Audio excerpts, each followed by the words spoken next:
Hey guys, what's going on? Today I want to make this quick video talking about how to open a Roth IRA. If you're not familiar with what a Roth IRA is, it's a individual retirement account that you fund with after-tax money, meaning that this money will grow tax-free, and whenever you take withdrawals at 59 and a half, you'll not pay any tax on those earnings either. So, needless to say, it's a really good investment account to have for individuals out there. So, the first thing you need to determine, as you can see in step one here, is are you eligible to even open a Roth IRA? So, the IRS and the government does limit this to individuals and married couples based upon their modified adjusted gross income. So, looking at the two options here, if you're single, you can't make more than $144,000 and still contribute to a Roth IRA. If you're married filing jointly, you can't make more than $214,000 between the two of you. Now, there are some more, stipulations whether you file, if you're married and you file, separately. It gets a little bit more complicated. So I'm just going to defer, the rest of those to the IRS website because I'm not an accountant. I'm not, certified in that by any means. So I don't want to give you wrong information. So yeah, go check out the website. I'll leave a link to the IRS website referring to specifically Roth IRAs and the different rules that go into opening an account and being able to contribute to it. Okay, moving on to step two. Let's just assume that you are eligible. You want to understand the contribution limits. So I believe these are the numbers. As long as you're under the age of 50, you can contribute $6,000 in 2022. I think this might be increasing in 2023. So definitely stay tuned for that data to come out. If you're over 50, IRS allows you to contribute an additional $1,000 just in a way to, if you're behind on some of your contributions, it's just a way to catch up a little bit there. So keep that in mind. If you contribute more than that, there's going to be some issues and, you're either going to have to pay a fee or you're going to have to convert that amount to traditional. Next step would be to select a brokerage, to open an account with. There's many out there. Vanguard, Fidelity, TD Ameritrade, Charles Schwab, M1 Finance, and so on. There's tons of different brokers you can choose. All have their pros and cons. Robinhood actually just recently announced that they're going to be offering retirement accounts, so stay tuned for their platform as well. But needless to say, all the brokers, like I mentioned, have their pros and cons. So just, whichever one you prefer. Vanguard, I have one at Vanguard and I have one at Fidelity. I originally started at Vanguard, but I think eventually I'm going to try to merge all of my assets into one account.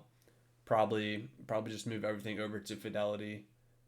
But I'm just kind of waiting for the market to recover a little bit, because in order to move assets over from one broker to the other broker, it has to be whole shares. So like if there's any fractional shares that I have from like dividends and stuff like that, I would have to sell them off in order to merge them over. So I'm kind of just waiting for some of those stocks and ETFs to recover, because I don't want to sell anything at a loss in my Roth IRA. The next step is selecting an investment vehicle. So, there's different types of vehicles out there: mutual funds, ETFs, individual stocks. Options is also another vehicle you could use in the traditional Roth IRA accounts. The next step is step 5. Decide on a portfolio strategy. Depending on your risk tolerance and your time horizon, you're going to have to determine, based on how much time you have, how risky you want to be. And I'm going to defer this to, do your own research, hire a financial advisor if you think you need one, to determine this allocation, because it can be very important. Because like if, you're 50 years old and you're hoping to retire in, 10, 15 years, you might not want to be taking on as much risk with stocks, and you might want to have more money in bonds. So ideally, I mean, if you have a long time horizon, I personally have a pretty long time horizon. So I'm, majority of my investment portfolio strategy is in stocks, just because stocks outperform bonds in the long term. So that's kind of where I'm at. So, there's different strategies out there: 100% stocks, 80% stocks, 20% bonds, and so on. But once that is decided, you can then, go back, select an investment vehicle you want to do. So like if you want like a total stock market mutual fund, I know with Vanguard, one that I'm invested into is VTSAX. And that is just the total US stock market. I believe there's another one that's just the total, it's the S&P 500 mutual fund. I believe that one is VXIAX. That's Vanguard as well.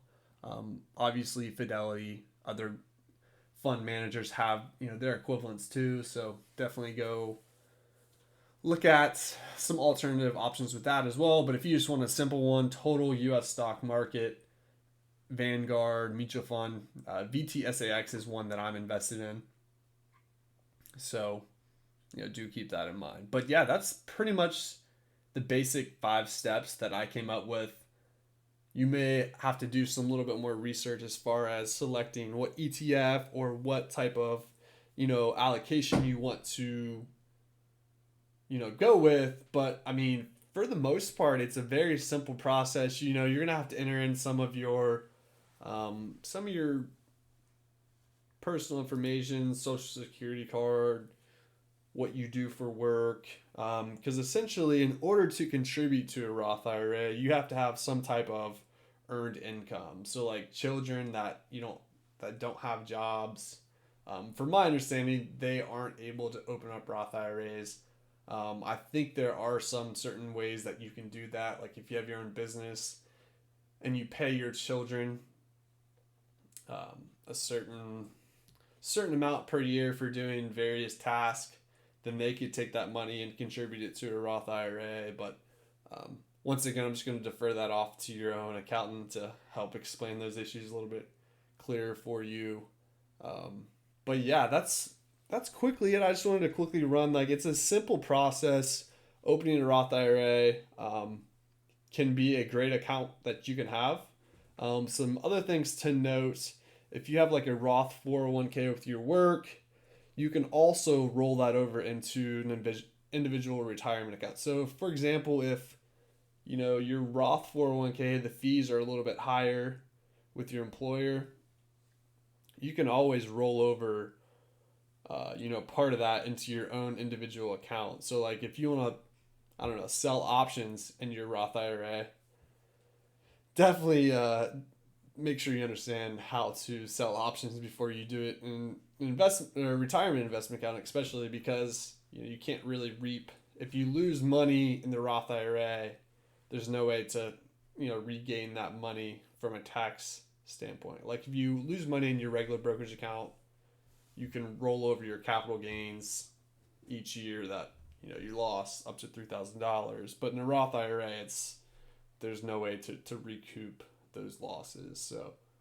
do keep that in mind. But like I was saying, like if you have a Roth 401k that doesn't have that many types of investment vehicles, then yeah, by all means, you can roll it over into your Roth IRA for that reason. Or if you want to, reduce the amount of fees that you have to pay, you can do that as well. If you get a new job, you can roll over your old 401k into your Roth IRA. That's actually what I just did with, one of my accounts. I had an old 401k and I rolled it over into my Roth IRA. But yeah, guys, that's it for this video. If you have any questions, feel free to leave them down below. Let me know your thoughts. Let me know your favorite brokerages that you guys like to use, your favorite types of investments. I personally, the majority of my money in my Roth IRA is in a Vanguard total U.S. stock market mutual fund. It is a VTSAX. And then obviously I have some other ones in there as well, but the majority of my money is geared towards that mutual fund. All right, guys, that's it for the video. If you're still around, thanks for watching. Hit the like, subscribe, comment down below.